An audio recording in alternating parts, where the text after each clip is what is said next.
What is up, everybody? Welcome to the Existential Stoic Podcast. Do you ever feel like you're stuck? Like other people tell you what to do, you just have obligations upon obligations. Well, if you do, you're in luck because today we're going to talk about how to be free. It's a quick fix. We're each going to share some tips so you can live freely and be your own you. I'm Danny and my buddy Randy. What's up, Randy? Yo, Danny. So, what was the first thing you thought of for the topic of how to be free? Get out of debt. Isn't that funny? Yeah. Yeah, you took it very. Yeah. No, I think that's a good one though, man, because it's like that's. I feel like so many people feel constrained by Oh my that. God. It's modern slavery, you Yeah. know? And for many people it's lifelong. Like when I went to school with a bunch of people who racked up $250,000 in student loan debt, they're all like, "Oh, I'm never gonna pay it off." They're like, the government forgives it after 25 years. And I'm like, so you want to live with the debt? And then if you do the math on it, they forgive it, and the taxes that you owe on it when they forgive it is $250,000. So it's like Yeah, you're literally gonna have this until you die. So yeah, most people, nah.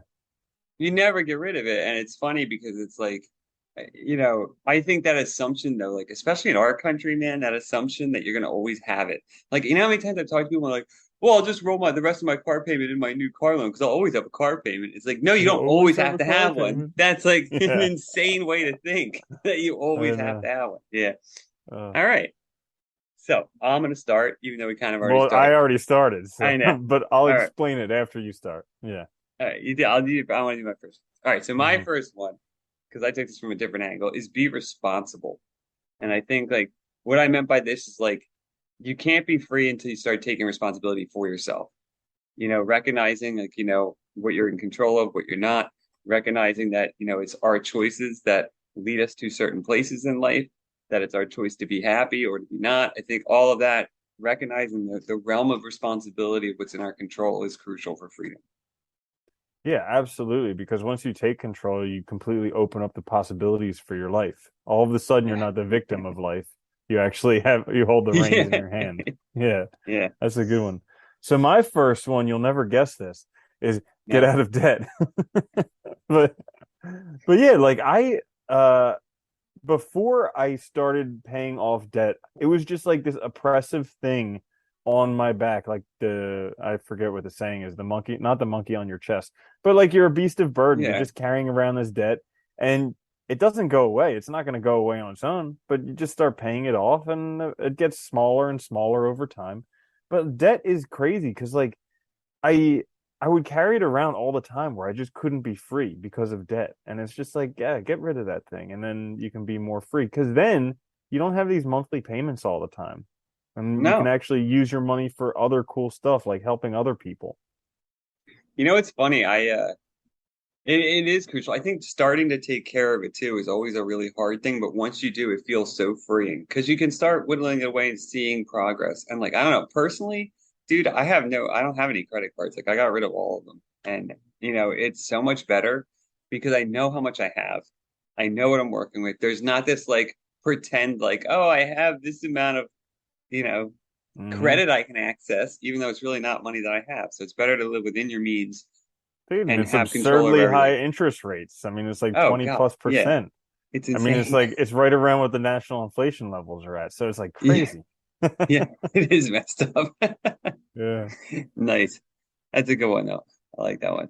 My second one is and this is another one that goes with being responsible, I think, but find your own reasons, don't rely on others. And what I meant by that is like find your own reasons for doing things, for living life, for wanting to pursue things. I mean, just have your own. Don't parrot other people's reasons, other people's ideas. Make sure they're your own and that you can back them up. Because I think too many people just rely on like they listen to the news, they listen to their parents, they watch other stuff, they let all this stuff kind of weigh on them rather than making their own decisions and their own reasons for acting. Oh yeah, absolutely. That's a huge one. And it's not it's I think we're almost like indoctrinated to just follow what other people do our whole entire lives. Like even we Yeah, think of young kids as being free thinkers, but they're only free thinkers in opposition to their parents. Like if you look yeah. at them, they're all doing the same thing all of their peers are doing. So it's like, yeah, it's just kind of questioning it and figuring out what's right for you. Yeah. So my next one for how to be free is face your fears. So I would say most, if not all of our fears, right on the other side of that is freedom. because there's something that we probably Nice. want, but we're letting that fear hold us back from having it. And so starting to approach your fears, to face your fears, can really help you be free because think about it. You have this thing that you're scared of. You're fearful of it. For me, for a long time, it was student debt. Like I was terrified of it. And then one of my friends said, dude, you're terrible with money. And I had to like come to the realization, okay, I should start doing some stuff with it. But like once I and for like the longest time, for like 10 years, it was like this fear that I had about addressing it. But then once I turned and faced it, it disappeared. It was almost like an illusion, and a lot more freedom came with it because I wasn't carrying around that giant burden. I found the same thing with that. Yeah, it was that like once you face it, it opens it up. And you're right, I think, like for almost when I look back on my life too, almost everything that was a fear, it was something that I really wanted. And that's the funny part, right? It's like because it's like most often I think we get afraid because, expectations, obligations line up with a different course of action, but what we really want is this other way. And we're just afraid of, turning away from like all that crap that we've been told our whole lives and doing what we really want. And yeah, once you start doing that though, you find your own life on the other side. You find your own happiness and it's just everything's better. Yeah, it is. It's true Mm-hmm. freedom. I like that one. My last one is live intentionally. And what I meant by this was like, forming daily routines, forming goals, long-term goals, having a direction, having projects that you're working on, having stuff that gives you purpose and meaningful direction in life so that you can make choices that are guided towards those things and actually building something rather than just arbitrary.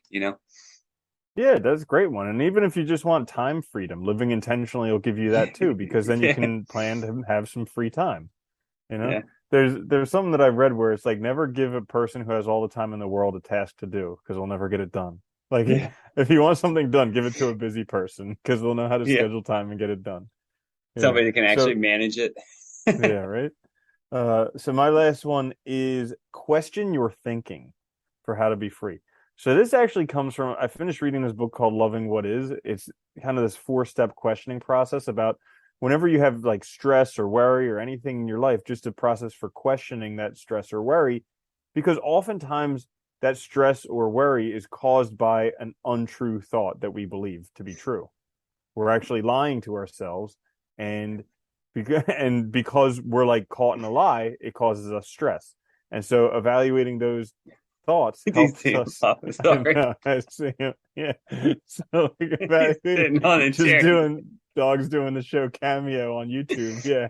Sorry, it's funny. Yeah. Uh, And so, but just by questioning your thinking, it allows you to be a lot more free because instead of being stressed from this whole thing, you can see it for what it is, reevaluate it, and then actually feel free and peaceful. I like that one too. And I was actually thinking of also just a question you're thinking too. I think just like also challenging yourself to make sure that it's your own, to actually, make sure you're not being misled too. You have to constantly kind of challenge yourself. I think we don't do that enough at all, ever, to really question ourselves and question what we're thinking about. But yeah, it's a good one. Mm-hmm. Nice. So that's it. That's a quick fix. Hopefully, you can all start to live free and start, embracing things that'll help you have more control in your lives. If you guys like this, please like, subscribe, share. It helps us out a lot. We'll be back later this week with a full-length episode. Until then, this is the Existential Stoic Podcast. Later, Randy. Later, Danny.